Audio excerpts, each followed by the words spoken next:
All right. Hey guys. So I just left the office and I remembered I have to do the lesson of the day before I forget. So the theme of today's Wednesday lesson of the day, after seeing all my consults, is that I actually saw a disproportionate amount of people today with problems from fat grafting. And they didn't really know what it was. They thought maybe it was old filler, maybe it was swelling under the eye or in the lip or wherever it was.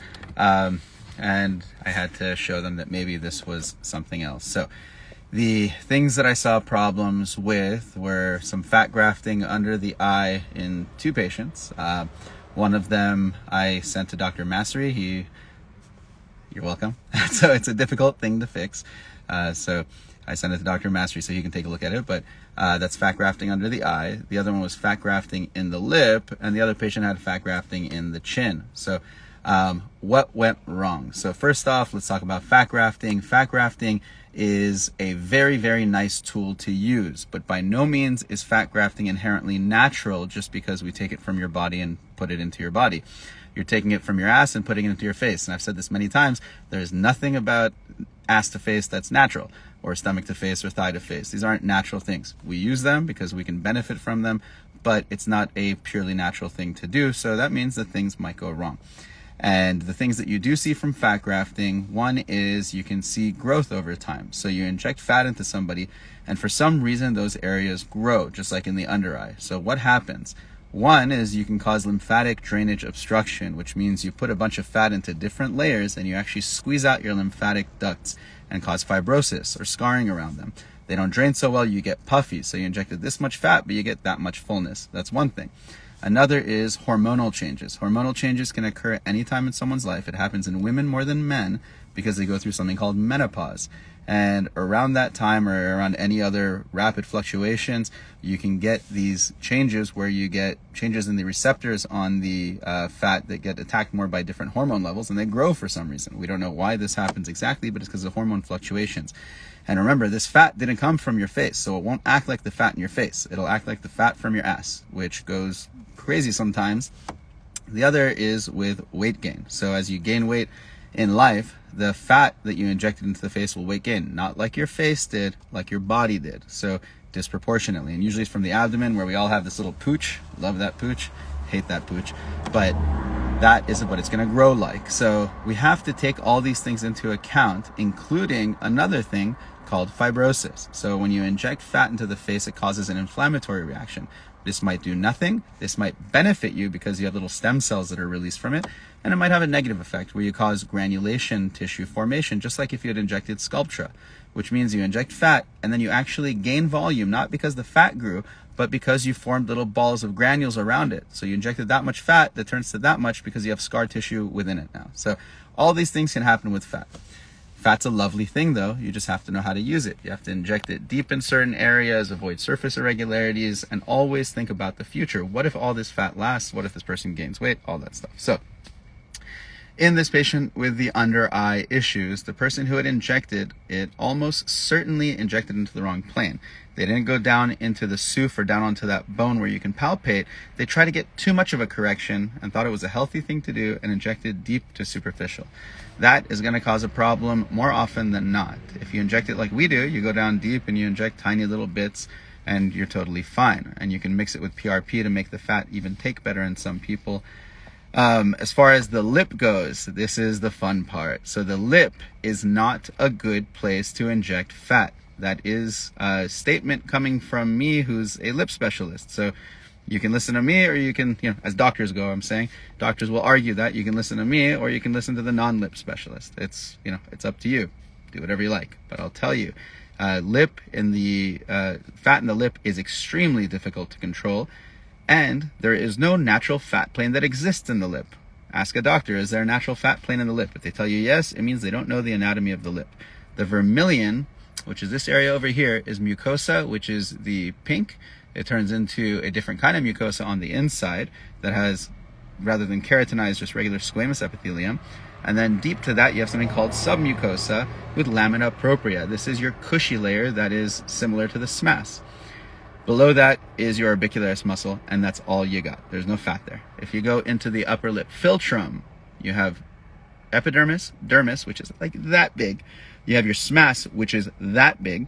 And then you have your muscle, which is also that big. Similar size in most people.